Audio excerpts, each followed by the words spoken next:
welcome to another episode of I'm Making It Happen. I'm Nicole Tyson, and today we have the pleasure of talking to Julius Jackson, professional boxer and chef, and he's ranked 13th in the world in his weight class. So thank you so much, Julius. How you doing? Pleasure being here on the Big Island. Right at St. Croix. Appreciate it. Your busy schedule. No problem. I mean, there's a lot of information about you online, right? And I mean, a lot of people know you. When I was mentioning you to one of my coworkers, they're like, "Oh yeah, he's always in the paper." You know, that's a chef, right? That's funny. And so, you know, I was like, "Oh, okay, everybody knows. My mom knows you're a chef." And, Really? yeah, she knows and all. Oh, that's cool. Is there anything that people don't know about you? That's a good question. Okay, this is one thing I think people won't realize. Like, if I watch a movie like Titanic, you know, or like The Notebook, yeah, I'd cry. I really do cry in movies like that, yeah. Aw, that's sweet. So sometimes, like, if I see a movie on TV and I see the shots, and then the wife might be like, "Hey, we need to see that," I'd be like, can't do that one. So At least not in public, you can't do that one. Right. So basically, you just, want to talk about all the successes you've had and just how much of a man of many talents that you are. Yeah. And how were you able to navigate to your level of success? Well, it started when I was a kid, really young. I thank my parents all the time for raising me well. I think that's where it starts for everybody, in the home. And I was privileged enough to grow up in a great home, a great mom, a great dad. Even though they were divorced, but they both spent time and took care of us very well, and they raised us very right.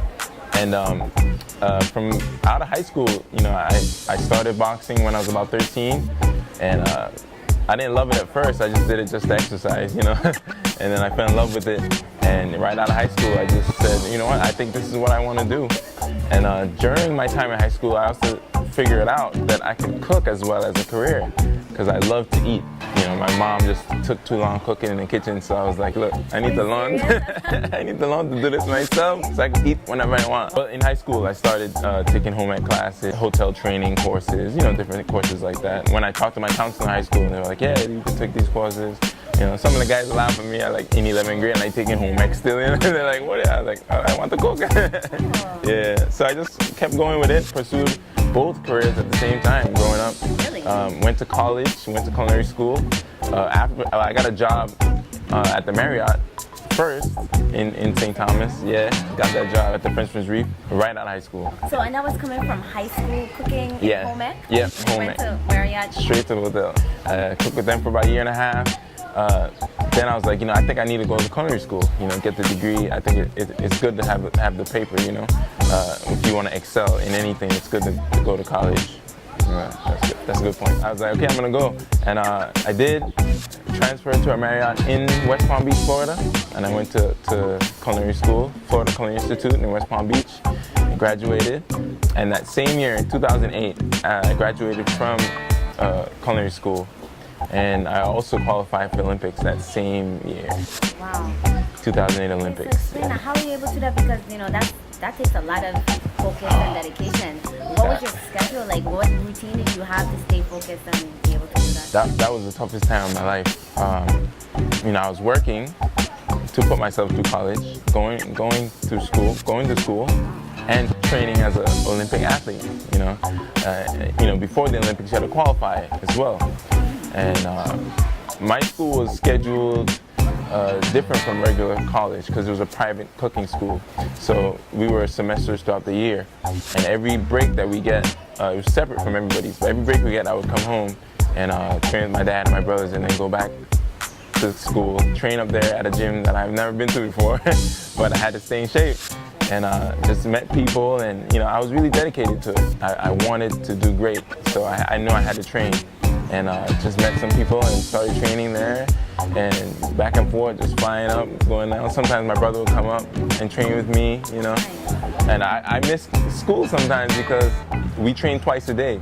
So I have to wake up in the morning at like 4 o'clock in the morning, run, come back home, change, go to class, go to the gym, then go to work. and do it all again the next the next day. Wow. Yeah, so it was gruesome. One time I missed an exam because my body shut down. Whoa. Went to sleep, didn't wake up, set my alarm, everything. I wake up at like 12 o'clock, just pop up, run to school. And I just told the chef, and he's like, it's okay, we can do it the next day. Okay, what mindset did you have to have? Do you feel that you had to have in order to accomplish that? I just had that mindset that never to quit. Never to quit. From a kid, I've had that mindset from my dad. My dad is a 2-time world champion. He's in the Hall of Fame, and he always told us, whatever you do it 100%, no matter what it is, no matter what you do. And I was doing 2 things at the same time, and I was like, yeah, I got to go at the 100%. And I just did. I almost quit a few times. I almost quit. And it's really good to surround yourself with great people. That's huge. And my dad pushed me. My brothers pushed me. My family really pushed me to keep going, because I was like, yeah, you know what? I can just come home. I just didn't come home, and I don't have to worry about the culinary stuff. I can just box in. And my father like, no. Okay. You need to finish. Finish.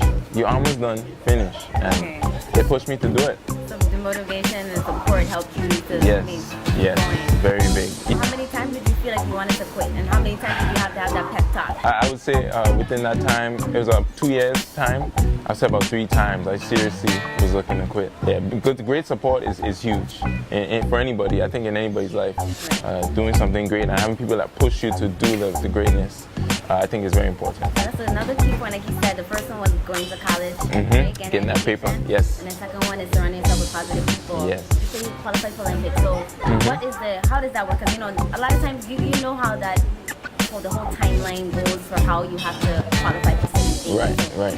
Tell us how that works. Well, the Olympics happens every 4 years, and they have a bunch of sports, all the different types of sports. But for boxing, they do qualifiers the year of the Olympics, and about 4 months before the Olympics, there's 3 qualifiers. So we compete 2 tournaments, and if you get gold or silver in those tournaments, you qualify. When I qualified in the last tournament, the last one in Guatemala is where I qualified. Why was it the last one? Did you worry to get there, or? Yeah, I competed in the others, but lost. I competed in the other 2. My younger brother, Julius Jackson, he qualified. He got the silver medal in Trinidad, and then I was like, man, like my younger brother qualified. Right. Then I ain't gonna never qualify. I quit. That was one of the times I was like, I quit. Yeah, I went back to school. I said, look, I can just finish school. So this time I was gonna stop boxing. Wow. Yeah, I was gonna stop boxing. Like my younger brother qualified for me. It was like an ego blow. How is this gonna work? And I felt lesser than, I felt like I wasn't even cut out to be a fighter anymore, And that's just because in that moment, I'm focusing on that moment. And luckily enough, I have people around me who were like, yo, you got another chance, go again, And the only credit I give myself is listening, That's really the only credit I give myself. And I think that's something that humans can do more. Listen, really sit back and listen to what people say to you. It could be positive or negative. Listen to it and just kind of sort yourself. And even my brother was like, bro, I can't go to the Olympics without you. Awesome. Qualified. I said, all right. Cool. Then I went to the last qualifier, qualified, got the silver medal. Okay. Yeah. So you're determined this time. Yeah, super determined. I was like, I can't even go by yourself. Where was that Olympics held? Beijing, China. Yeah, great experience. Awesome experience. As an amateur boxer, that's the highest level you can get to compete in.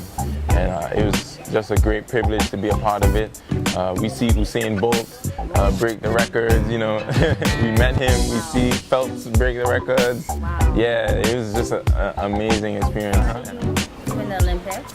I lost to the silver medalist, actually. He was from Ireland, Kenny, and I remember it like it was yesterday. But yeah, I lost to him in the first round, first match, first set.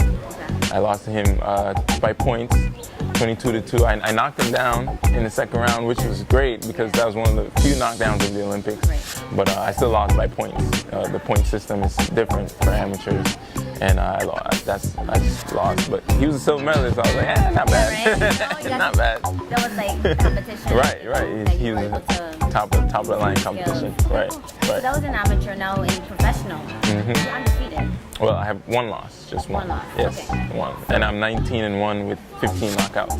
Awesome. Yeah. Whoa. So So what's your most grueling experience or in your boxing matches? in my boxing career?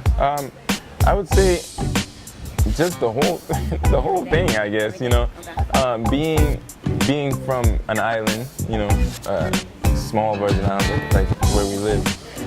It's not easy to get yourself out there, you know. A lot of people in the business world, in the boxing world, they underestimate you because, you know, where are you from? Where? We don't know where that is, you know.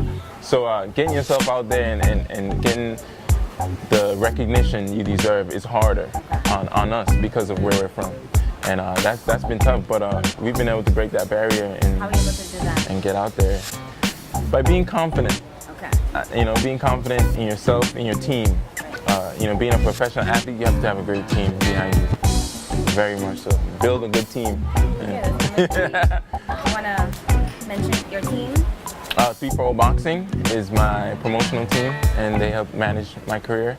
And also I have Team Chef. I have a few members, including my wife, who's here. I have couple members who run the chef business, my personal. So tell us about the chef, about that, because now Yes. you're usually doing 100% when you were studying and Yes. qualifying for the Olympics. So how are you doing 100% now in pro and Right, and still as a chef. Well, after I graduated from culinary school, I turned professional boxing, and so cooking kind of took a backseat for a minute. You know, I would still cook at home, do little jobs here and there. If I have a friend who has a catering business, and she would ask me to help her, and I would do that every now and then.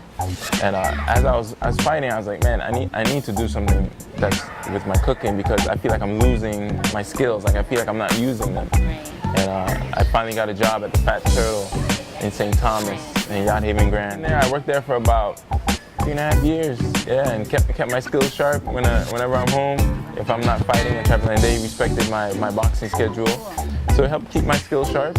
Then I started getting more requests for the catering, yeah, doing weddings and parties and things like that.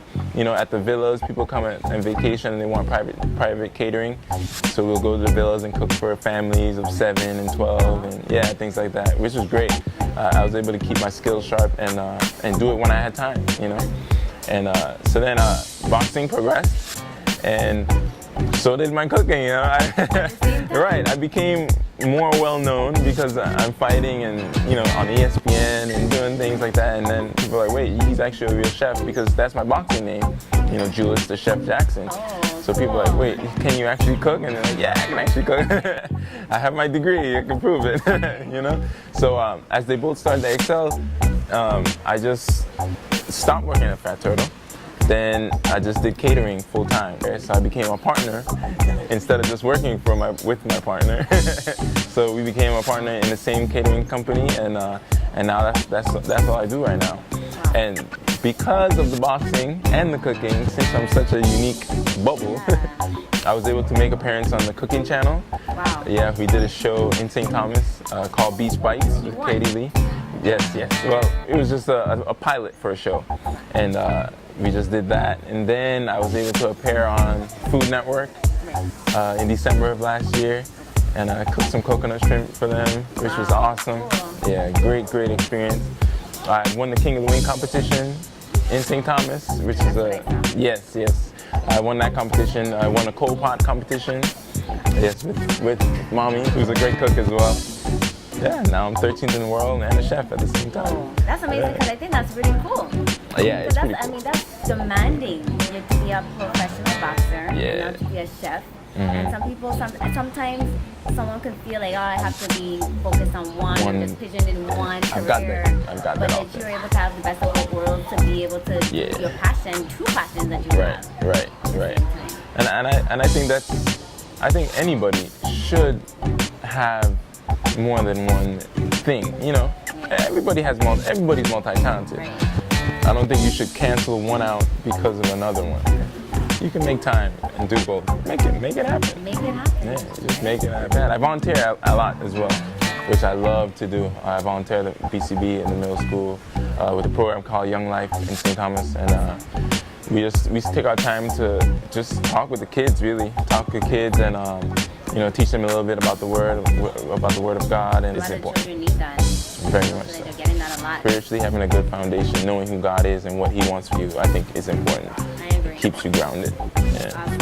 You need to talk to the kids about that. Yes. So you have the next fight. When is that going to be? Yes, it's looking like July right now.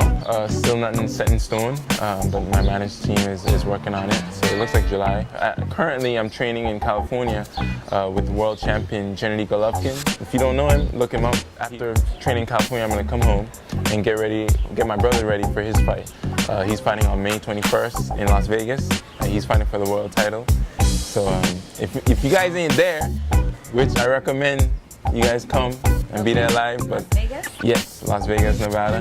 But you can watch on Showtime. Showtime Boxing. It'll be on Showtime. Oh, I have one more thing. Okay, cool. What's your thing? So I also do have something I'm very excited about working on currently. Okay. I'm going to release a cookbook. A cookbook that I am working on. Yes, I am. Yes. You are. This is an exclusive. Yes. I didn't even make up a name yet. That's how exclusive it is. I didn't even make up a name yet, but my cookbook will be pretty diverse. I want to focus on healthy cooking, as well as high-end cooking, and as well as organic, like 5-star, like the Moscato chicken recipe. That's gonna be in there for sure. I was wanting to know. Yeah, that's gonna be in there for sure. So I'm gonna have those different dynamics in the book, and just showing people how to maintain a healthy diet, but also how to cook well. So I'm very excited about it. Very excited. When is that gonna? When do you think that's gonna drop? I have no idea. We're like in the beginning stages. Okay. So maybe end of the year, next year. Well, I look forward to that. But yeah, I'll keep you guys updated. Follow me, Julius the Chef on everything: Instagram, Twitter, Snapchat, Facebook, Julius the Chef. Link me. Well, it's been an awesome interview. Yes, We learned a thank lot. you. It's been Thank so you. much fun. We got a lot of tips. I've learned a lot. So thank you so much, Julius. No problem We're at here all. with Thank you for having Julius me. the chef. Thank you. Thank you. He's ranked 13th in the world in his weight class. Yes. Awesome chef. He's done 100% in both of these fields. I mean, just amazing. And we learned a lot today. So I hope everybody else did. So thank you so much for your time. No, thank you for having me. Thank you for having me. Awesome. And thank you, as always, for watching I'm Making It Happen. I'm Nicole Tyson. We post every Wednesday, so definitely look out for all our interviews. If you like this interview, definitely share it. It is not only the sociable thing to do, but somebody might learn something, help them grow towards their dreams. So definitely stay tuned for the next big interview. And as always, take care and keep making it happen. Make it happen. My name is Julius Chef Jackson, and I'm making it happen. Are you?